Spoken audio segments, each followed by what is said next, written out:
anybody yet. There we go.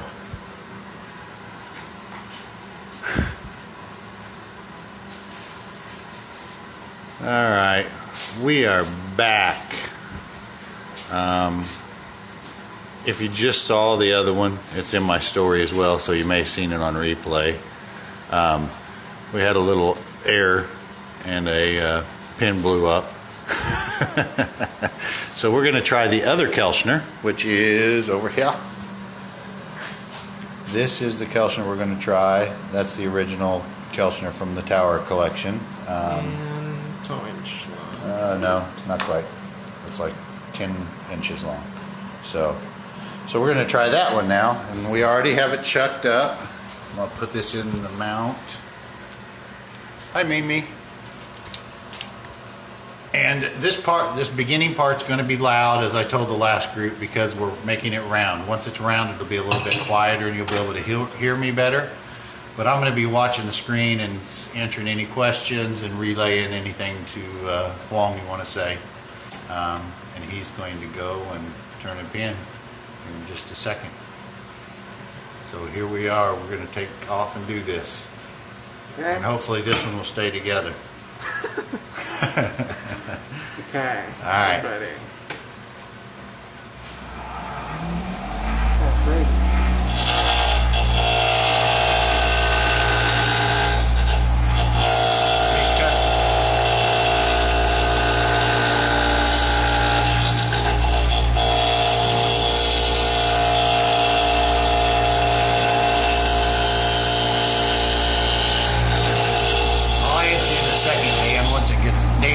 When it gets quieter, I'll answer you. Go ahead. Don't worry about that. He had a question.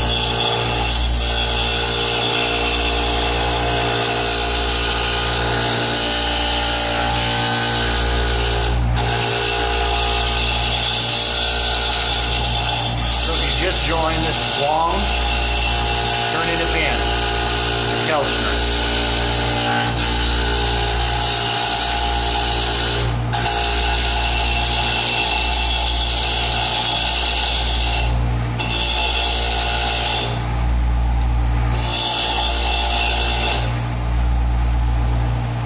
Not so sharp.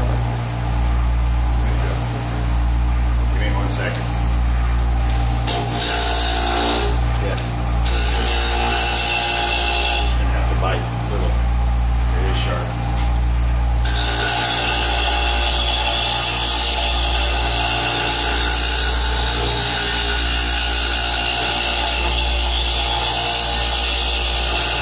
Go ahead. I'm gonna take this away. All right. I'm going to answer that question, let you see. Can everybody hear me? The pin he's turning is this one, and Dan wondered why the tail was the square stock was offset. Well, right here, there's a dowel. So it is absolutely critical that that dowel be perfectly centered.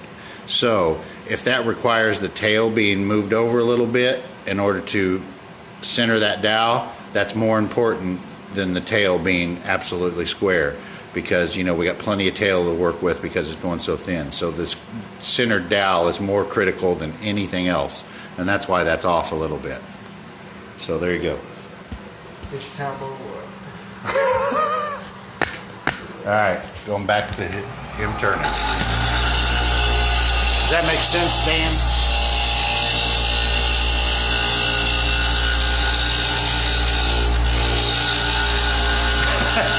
That's right, man.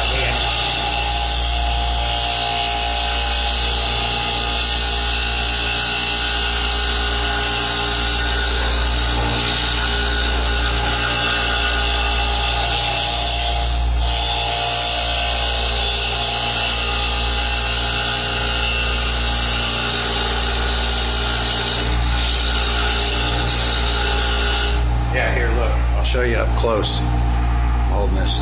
Look at that. That's paint. So those rings were painted on. So these ones that we do are the first ones that weren't painted on. So Dan said we're maniacs. Blew it up. Blew ups.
timing. Wong is on the lathe right now. I'm standing watching the screen. And we are making a he's making a Kelchner replica.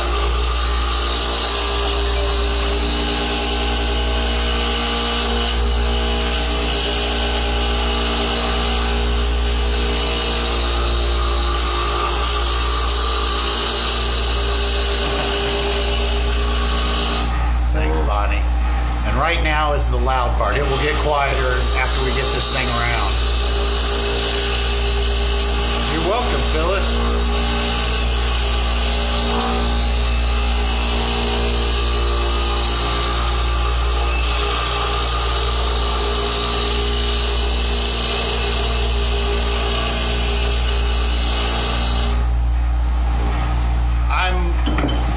I'm waiting to hear back from the first person that asked about that antler holder. So there's there was probably about 6 people or so that asked about it. So I'm in the process of seeing who gets it first.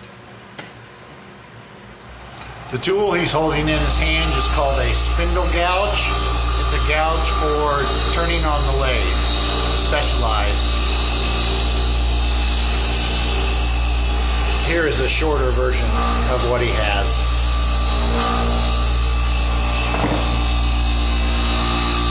Yes, it is a Kelchner replica.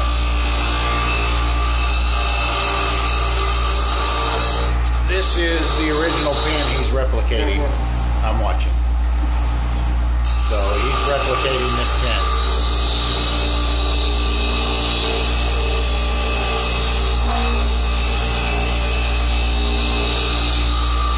Hi, Oaks.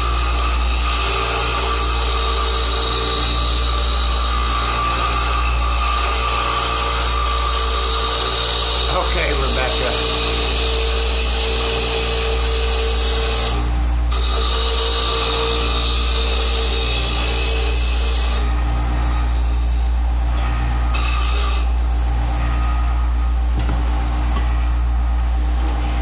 I think it's just the wood.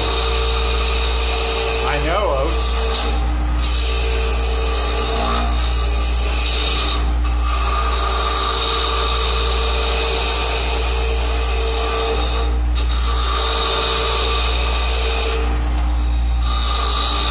The wood is Tasmanian blackwood, and then ebony, or is that koa? Yeah, okay, koa. Sorry, koa, ebony, and holly. Correct?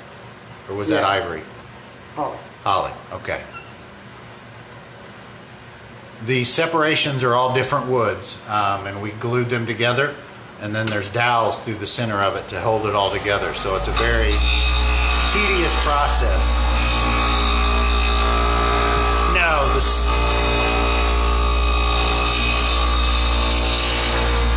C is not going to be inlaid. That C was painted on for reference for Tower. F.L. Towers was the original guy that had the collection of these pins and owned them and had them in his collection. And he referenced them all by letters, by painted on all of his holders.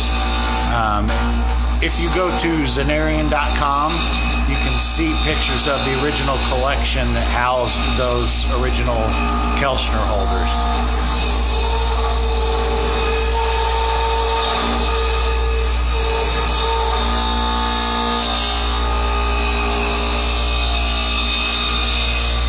The glue we let dry overnight on these. Takes about, to be safe, a good 12 hours at least to dry.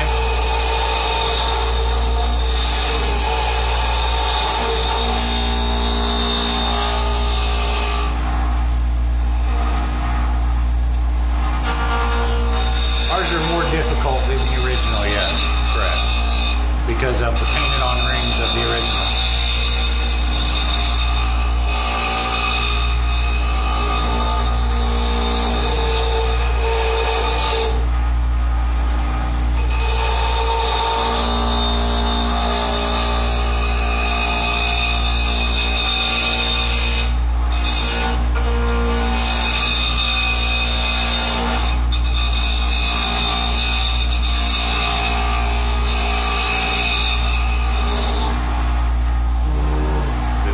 sketch.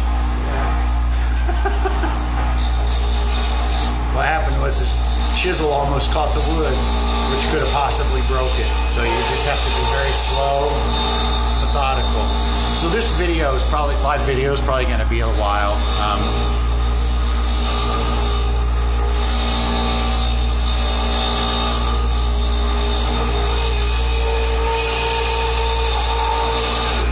There's always a chance of a pin breaking. As a matter of fact, we had a different Kelchner glued up, which was more difficult than this one to glue up and turn, and it actually broke a while ago. So we put that one back together, and we're doing this one. So it's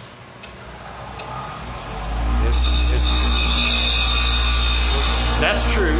But Dan, you know, the first time I did one of these, I did it spur center, both of them. Because remember, I just started using a chuck like a year ago. So I did the first ones I did on a spur center.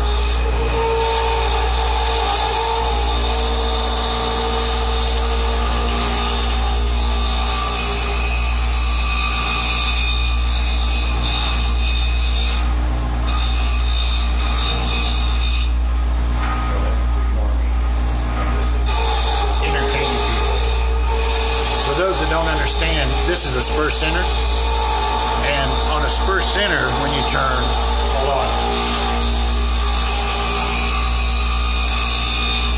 all you do is this sticks into the end of the wood and grips it, and that's what turns it. Now, what he's using there is a chuck, so it clamps the wood in place. This, it just kind of hangs out in the middle of the air.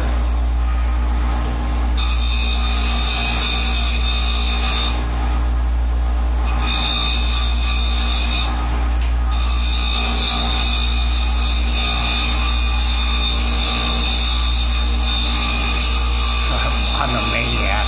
I enjoy the challenges. The white rings are American holly. It's a tree in the U.S. Very white wood.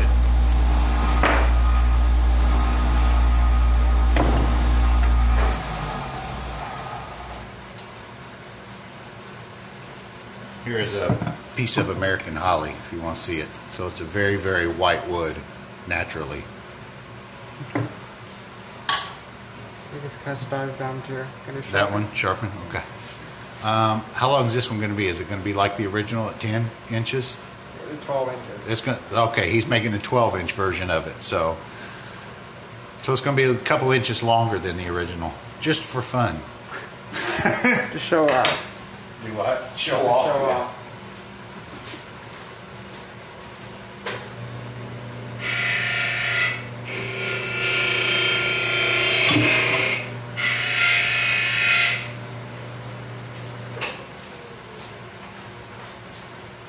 Better use it to turn it. There we go.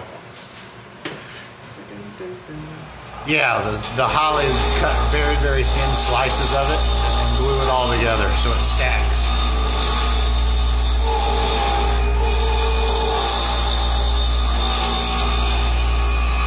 This is for different, but this gives you an idea. So we cut these very, very thin sections, not always like this, and then they're glued together and stacked like a sandwich.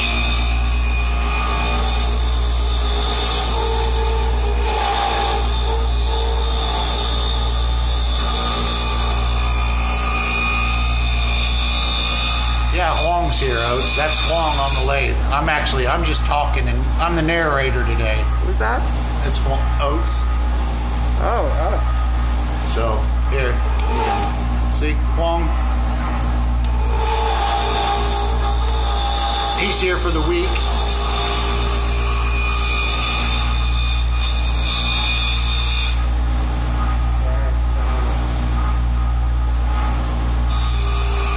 Now you can tell it's getting quieter. I'm able to talk and you should be able to hear me. So,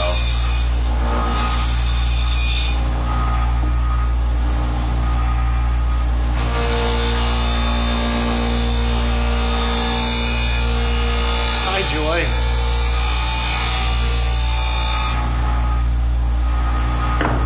Tool change.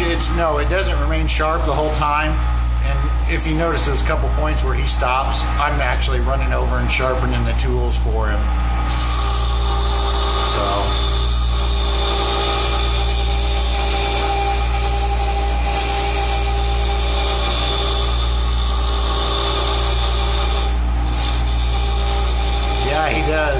set up in my camper out behind our barn. This is my new shop, Joy. Yes. Phyllis said to tell you hi. She said hi, Hong. Hi, Phyllis. It is the new shop. I'm fully in it. The only thing I have left to do is put siding on it, but it's protected from the weather right now, and I'm working, trying to catch up.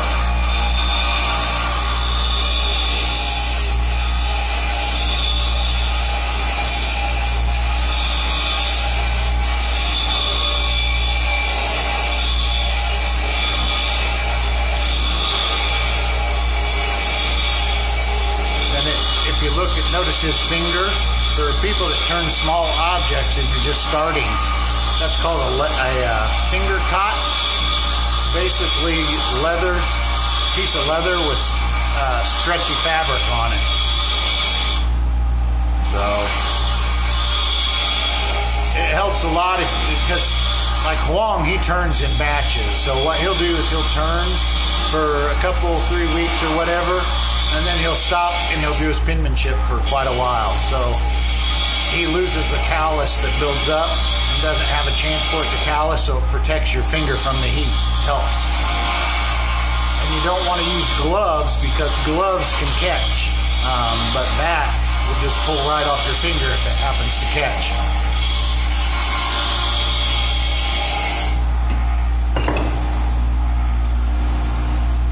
Why is almost round? Yep, it's almost round. And then it'll start shaking.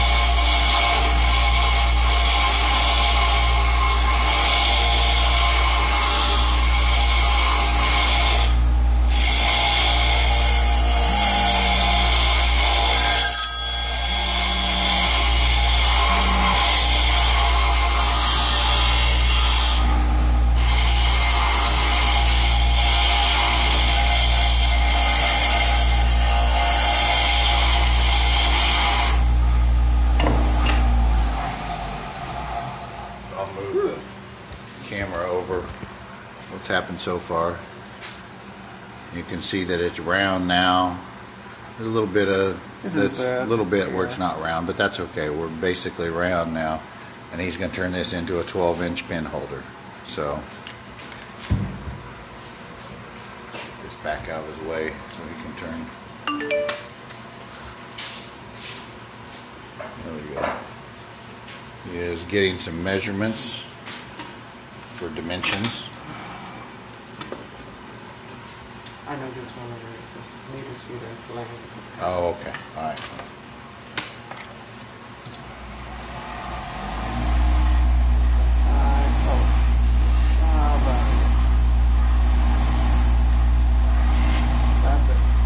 Yep. So there he's marked the length for how long it's going to be, which is 12 inches.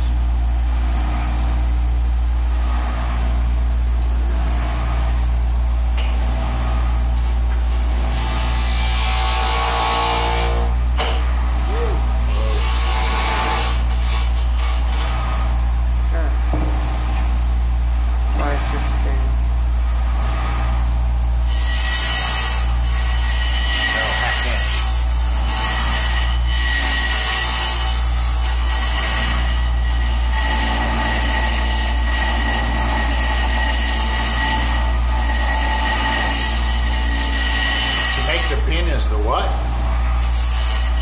Vietnamita? Not sure what that means. I don't know. Okay.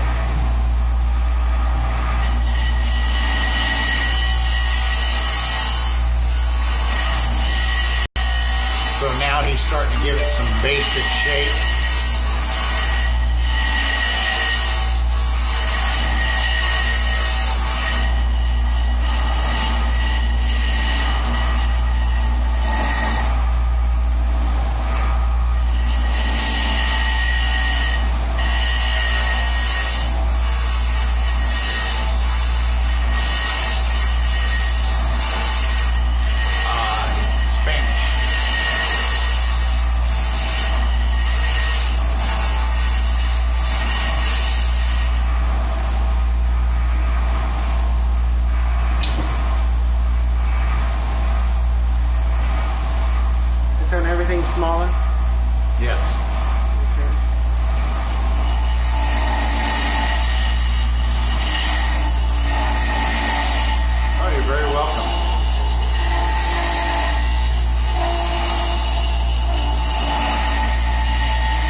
now what he's doing, he's basically doing some rough shaping, and then he's gonna decrease the diameter of everything to get it closer.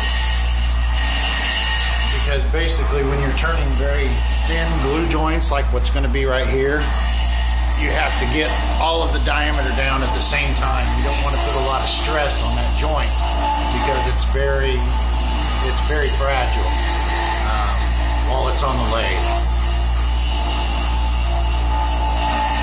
And if you look at either my story or if you saw the last video, we broke one. It's always a possibility. Oh, this isn't delicate yet, Mimi. This is still big. It'll get much smaller.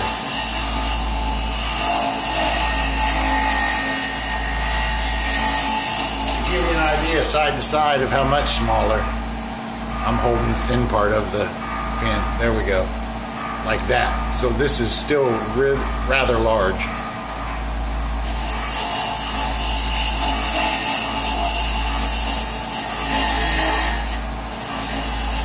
The tail of that original is probably like 1.5 millimeters in diameter or so. Very thin. The RPM of the lathe right now, he's turning at 3,200. Ryan, at one time, I used to experience broken pins a lot. Not so often anymore, but it does happen. Myself, I probably have a broken one out of every 40, something like that. One out of every 50. I don't know. How often do you break a pin, Huang? Very often? Probably not much anymore. Yeah, about one and same thing. Okay. Yeah. 1 to 50. Yes, that's the original Kelchner. That was the only one of that one. I own 3 of the original Kelchners from the FL Tower collection. Yeah, I did. I broke that burl pin live. That's right, Karen.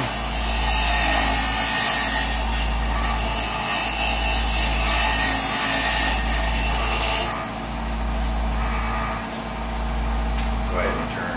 I'll give him a little history. Wait, turn. Go back and turn.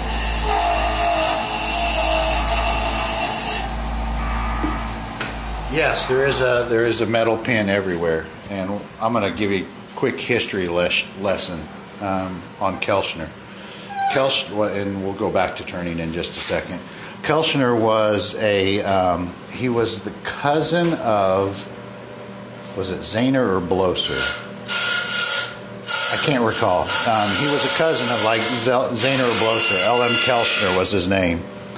And he was a pinman, taught at the college, I believe. Not positive on that, but I can recall that. And he has these 3 pins, which were part of the FL Tower collection. They're a pretty famous collection. These are the only known specimens left from that. And this one is, these 2 were they were just turned and painted. But this one was a prototype. This was the prototype made by Magnuson for Kelchner for a design of pins which they made more of. These 2 right here are the only 2. There are no more of these other than what's been replicated. But yeah, this one is made by Magnuson for Kelchner, and he made several of them. I have one of a 12-inch and an 8-inch version of this in their production line of pins. So, and they're actually really comfortable, all of them. They lay in your hand very well. Hold on, let me move these so I don't break something. So you can see, depending on the size of your hand too, most people's hands are going to be smaller, so your hand's going to lay right in this little dip, and they're very light. You don't even notice that tail up there other than in your face. And all of them are that way. Very comfortable, oddly. So, but these are, like I said, the only ones left out of that collection, and pretty famous collection. There was a picture of it in the Business Educator, and you can go to Zanarian.com and see original pictures of that collection. And he numbered all his pin holders for different uses. He always had each one for its own use. So, pretty cool. And I'm lucky enough to be the caretaker of them for this generation at least. So, all right. You all sharpened? Do you need help? I'm going to sharpen it. Yeah, let me sharpen it. Here, you can talk to him for a minute. Tilt that up towards you if you want. I'm going to sharpen his chisel for him.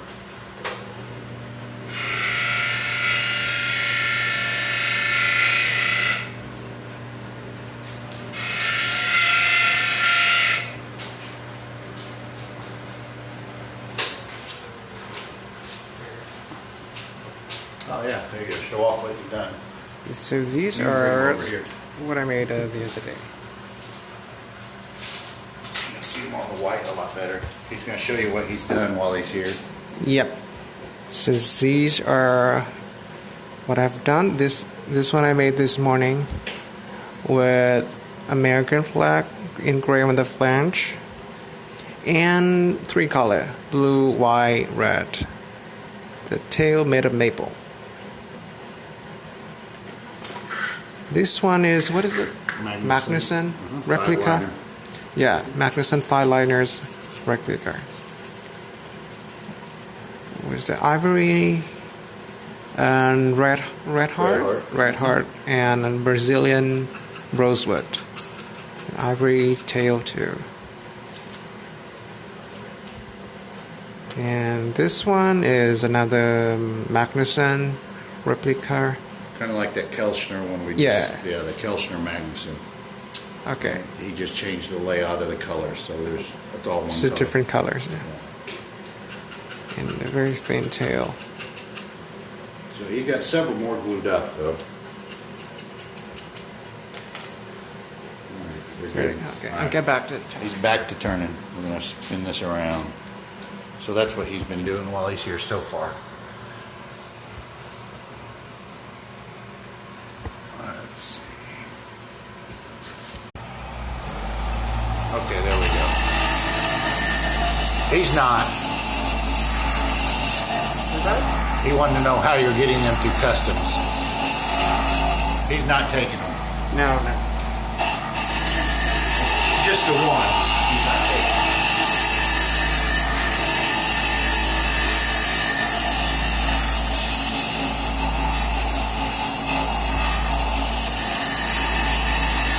All right, there we go.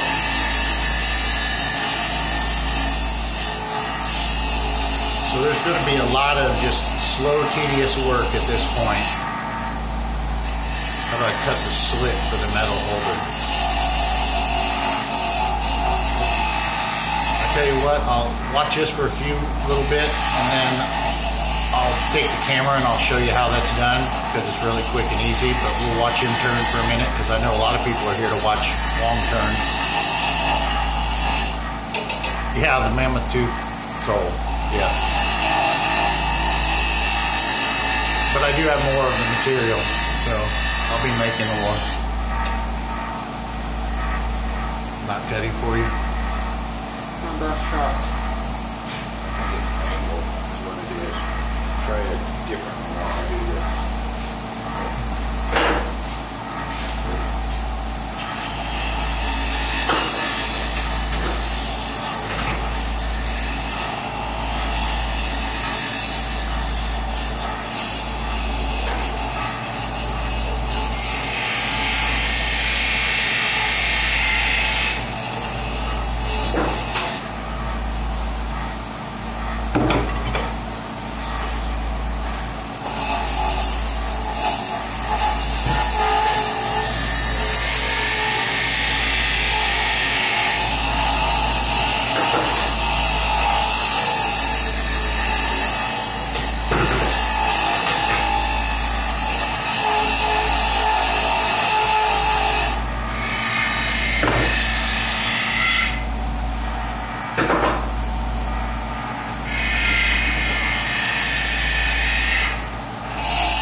there's two, back up, just a second. The ergonomics, I'm not doing. It was kind of a thing to introduce you guys to Buckler Wood, Alexander. Every once in a great while, someone will talk me into doing like a Geimer replica or something, but I'm not set up well for hand carving, and that's what you have to do with those. So with my workload on the lathe, it's just very hard for me to do hand carving and have the time for it, so I don't do very many ergonomics anymore. Just do these. And then if you hear me disappear for a minute, I'm sharpening chisels for him to help him out, because when you're doing with these very, very delicate joints, all these wood joints, it's very important you have sharp chisels, because it can catch if they're not. So during one of these, I will sharpen many times chisels just to keep them absolute perfect cutting. So that's what I'm doing.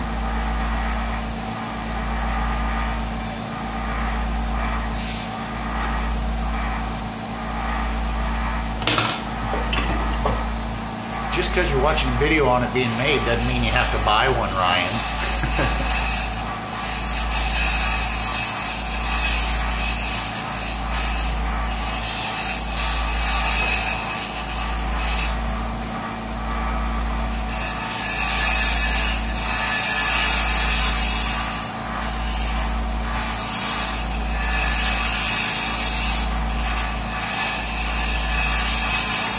So we're starting to get to, like I said, the slow part of this, so it's not going to be a dramatic change like it was from square to round. It's where you start slowly and taking measurements along the way to do the replica. So very slow, tedious work, especially when you do these with all the joints, and hence the higher cost on like a Kelchner replica and such.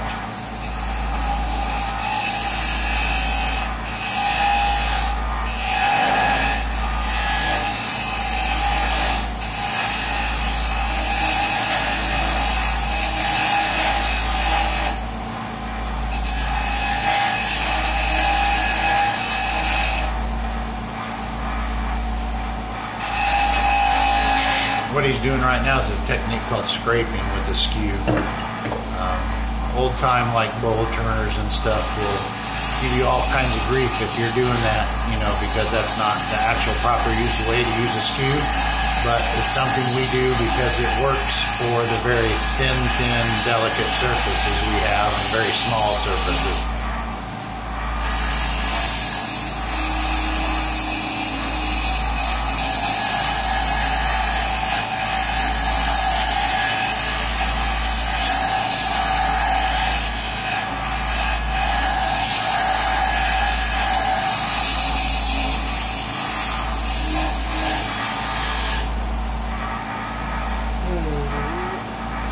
Artist, are you still there? That's the way I feel, Dan. If it doesn't work, then it's wrong.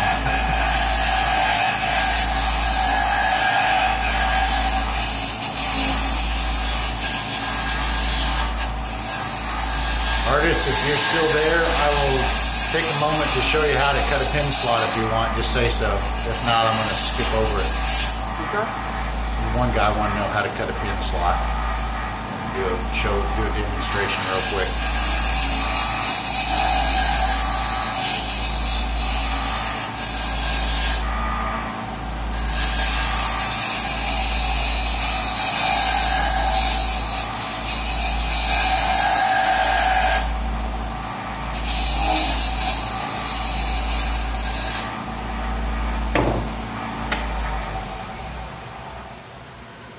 Stopping. I'm going to bring the phone over, take a look at what he's doing. Just have my You can finger see some here. shape. Yeah, there's his finger for reference.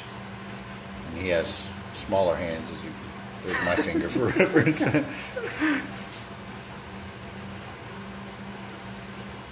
it. Okay, so there you go. You can see he's starting to get it. And you got a light stripe in it, don't you? Yeah, that's cool. Yeah, that's very cool. There's a light It should stripe be on in it. top. Okay. All right, well, I'll do the demonstration. He can turn a little bit more. I'll just move over and do a demonstration on how to cut a pin slot.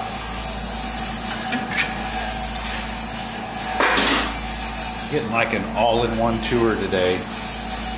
All right, so the way I cut a pin slot for an oblique is use a clamp, vise I mean, and then this is a tool for golf clubs. So as you can see, it opens up and it allows you to put the pin in here and squeeze it very tightly. Let me find something round, hold on.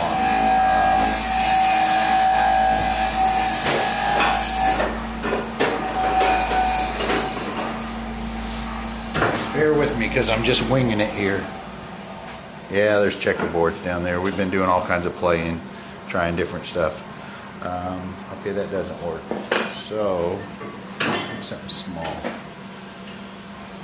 I wasn't prepared for this part. Alright, we'll just show you with the pin that's done. Basically what you do is you place the pin in here. Okay? See this? How it's in there. I place it in the vise. And then I can clamp it. And it doesn't hurt the finish. And I do this after the pin is done. Then I take a Japanese saw. And I honestly just cut it at an angle. Let me move the camera.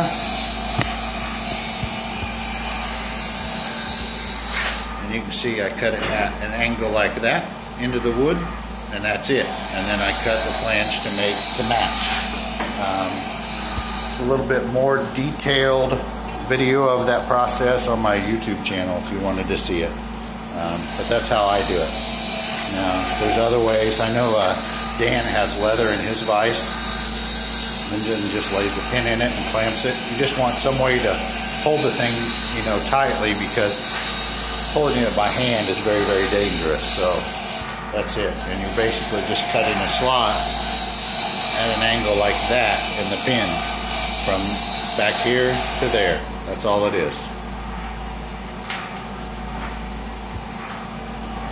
So move the camera back.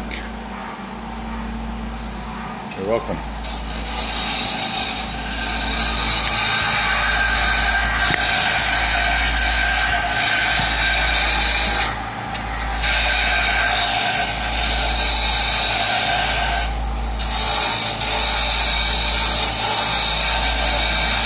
Oh, that's cool.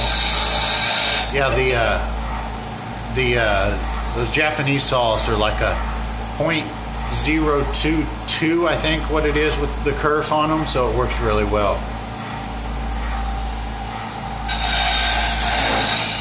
And Dan's kind of talking shop, but the reason that .020 matters is because the brass we use for the flanges is 10 thousandths, so when it's folded in half, it's doubled over and you got 20 thousandths.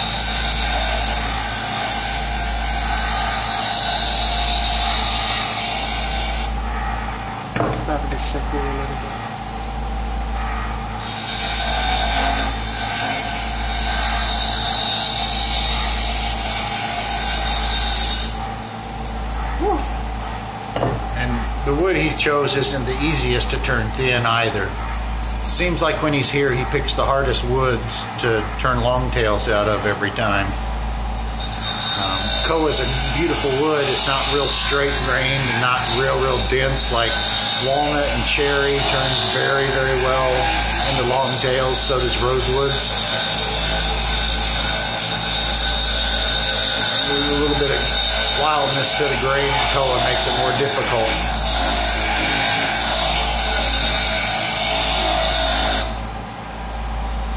Turn the burl.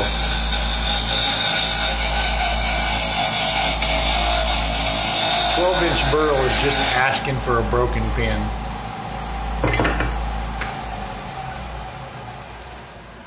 There we go. He's getting it thinner now.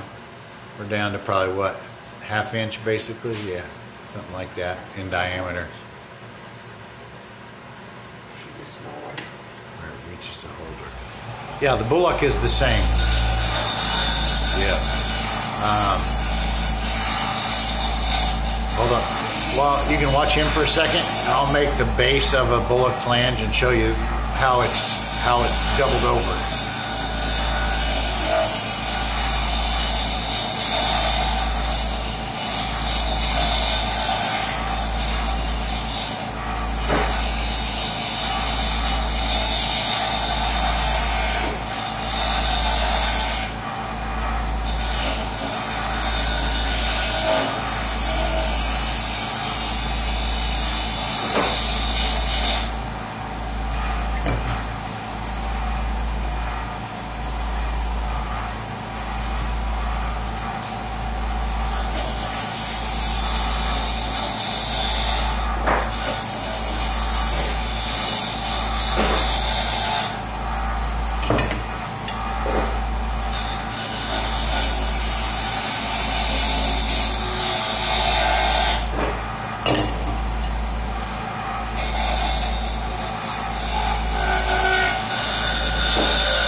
Ryan, you have a pin on order for me, right?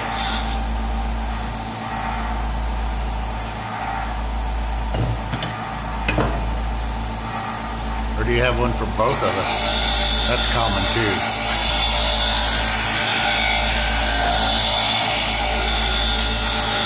Okay. Someone asked about a bullet flange. Basically, this is what it is. This is really quickly thrown together. I just bent them very basically. It's much more refined than this normally. Basically, you have two flanges. So you have the bottom flange, which is the crow quill, and the upper flange, which is the regular nib part. And they lay inside of each other like this, and then they're cut off, and this is outside of the pin. So the pin is right like that, and the screw would be right there. So one surface of each section of the flange is inside the pin, if you can see that. And the other flanges are just out here loose, and that allows you to clamp and tighten them on the flange.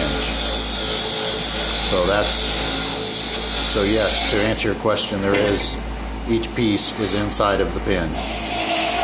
Make sense? So it's just basically a vise for nibs, little clamp. So there it is. Alright, back to long. He's still going down. He's not got it done yet. I don't know what's taking the guy so long. Did you hear me? He's not listening to me at all.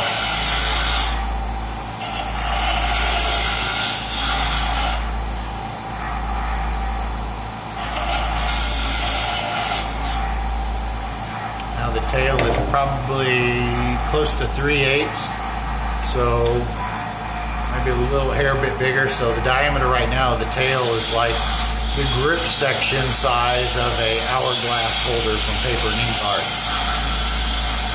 So it's starting to get smaller.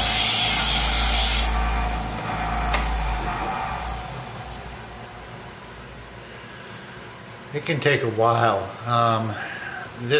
The wood he picked is more difficult to work with. So it's taken a little bit longer to turn it down because you have to take smaller cuts. So I would say, I don't know that we're going to play this entire video process because I could see it getting boring. I'll keep going, I guess, as long as you guys want, but it could take upwards of an hour alone just to basically shape it before you start sanding, maybe longer.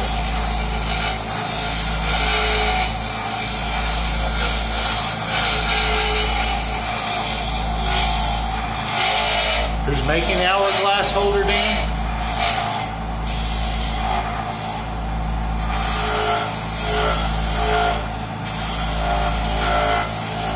I'll answer your question about burl in a second.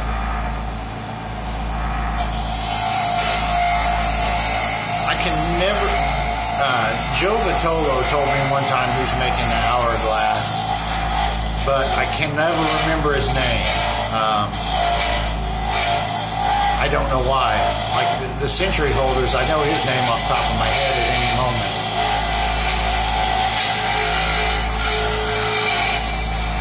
Oh, Instagram Live lasts an hour? Okay. So this may cut us off, who knows, if we try to do the whole thing. I can't remember his name. Ask Jennifer. She should know.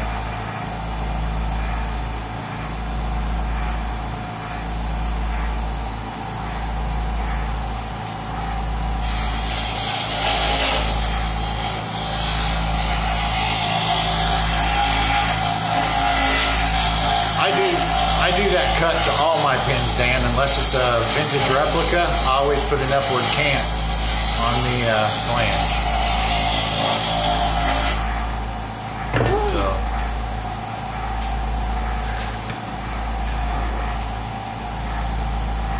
His neck's starting to get a little sore from looking down.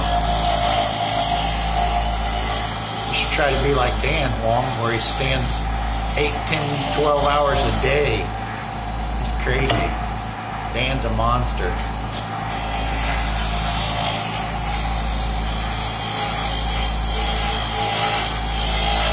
Okay, tips with working with stabilized burl. Some of them can be very, very tough, crazy tough. The key is to take, number one, 90% of any turning question, the answer is always sharpen the chisel. If I get a question, via email, which happens a lot,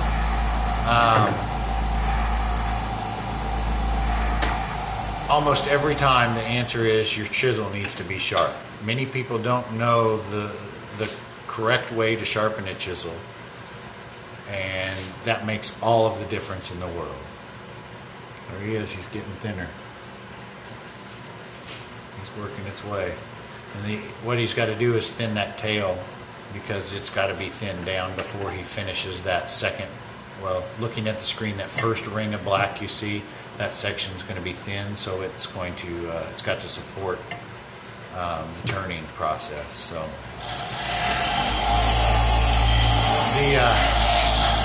I'll get back to the burl in a second, because this is an easy question about the slanted foot. The slanted foot, the angled foot on the pin holder is only to keep it out of the ink. That's it. No other function other than that. Other than it's a cosmetic difference. I do not use a sharpening jig. I've been sharpening long enough now that I do it freehand, but it is, when you're first starting, it's very helpful to have a jig to learn sharpening, because that sharp tool makes absolutely all the difference in turning. And if you've been watching this, I've sharpened the chisel probably about 10 times for Huang already, because once you get a really sharp chisel, you instantly know the difference when it's not sharp any longer. It makes all of the difference. So, very important that your chisel's sharp. And that will help a lot with burl as well. And the problem with stabilized burl turning it is the fact that it dulls the chisel very fast. So even if you sharpen it, you could spend a minute or so turning a stabilized burl, and by the end of that minute, it could be dull again and need sharpening. So that is my tip for burl. Small cuts and a very sharp chisel.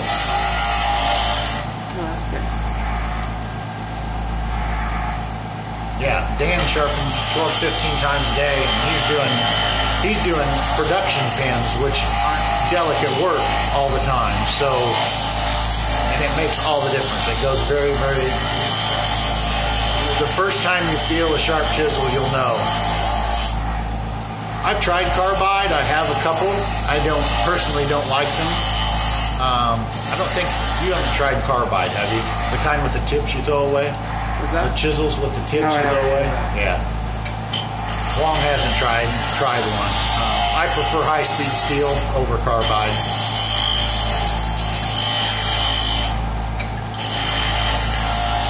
See, it's kind of high-speed steel, which is just normal steel, is what Long's using now. It's kind of an old tool. You can resharpen it. Carbide you can't resharpen, so you turn the chisel tip and you throw it away.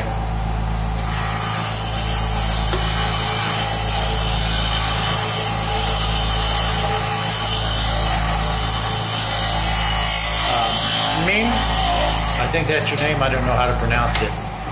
Is that your student right there? Tang. Is that your student? That guy? Yeah. Okay, that's your friend.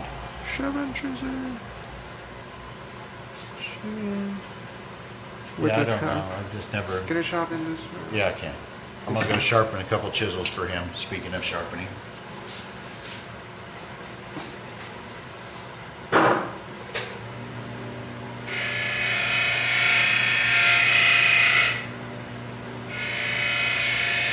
It's going thin.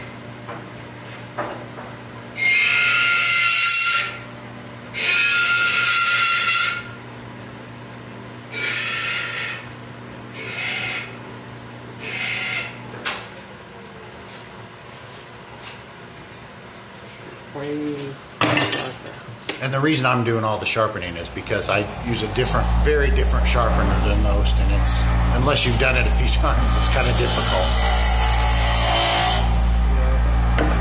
Better? This one, right? I think the other one. I don't know. Whatever you gave me, I sharpened. Way better. Yes, I will. When this ends, I'll save the story. So, and I'm also saving it on my phone, and I'll probably upload it to YouTube.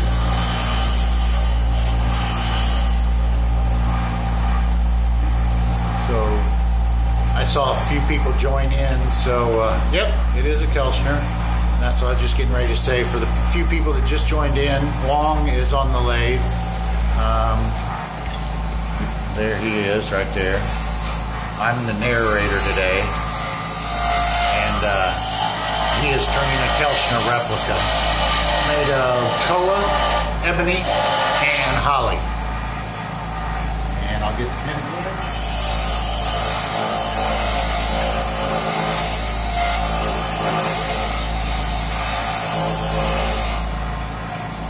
And this is the pin he's replicating. This is the original. It's got painted on. All this is paint, so it's painted on. So the one we're doing is segmented wood.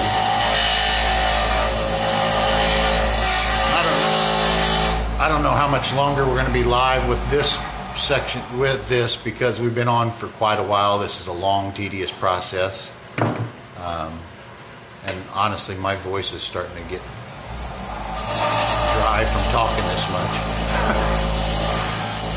So we'll stay on for a little while longer.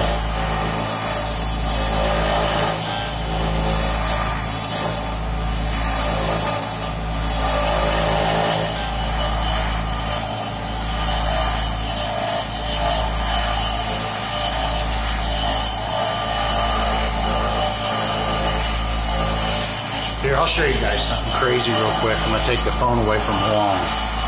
It takes a long time to turn a Kelchner, a proper one. It takes quite a while. I would say at least an hour, maybe above that. So there you go. You can see he's starting to get some shape to it. Go ahead.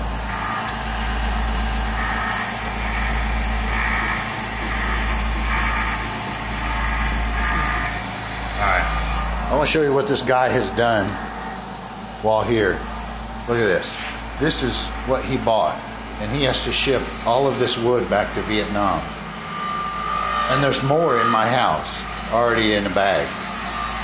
There's like, I think we counted 200 pin blanks, and most of these are 12 to 18 inches long. So he's got, I don't even know how much weight in pin blanks he bought while he was here.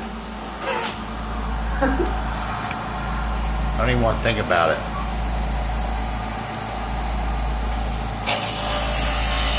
Yes, it is wood shopping madness.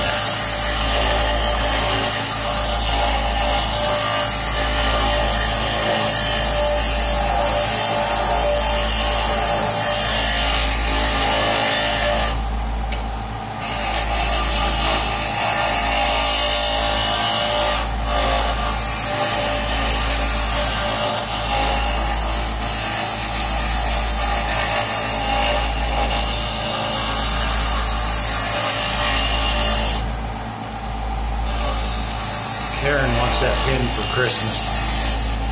Yeah. Karen wants you to give her that pin for Christmas. Oh, do you, Rebecca? Once she knows what she wants from me for as her next pin holder.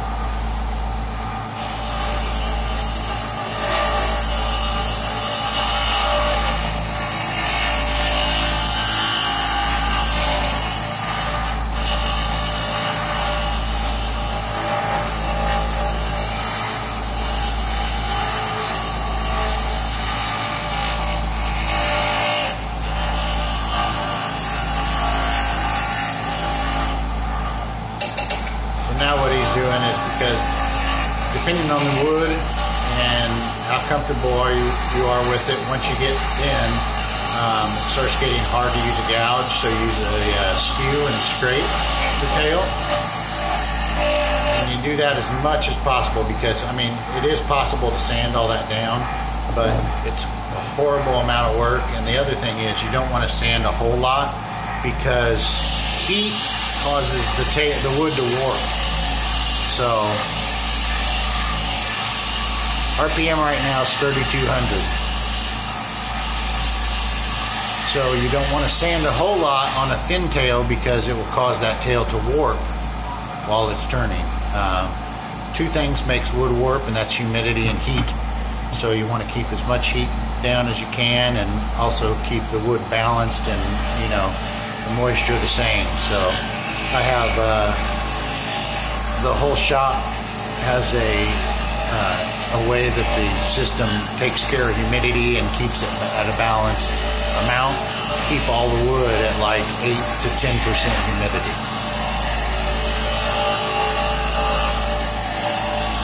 All right, we got 10 seconds remaining. It means we've been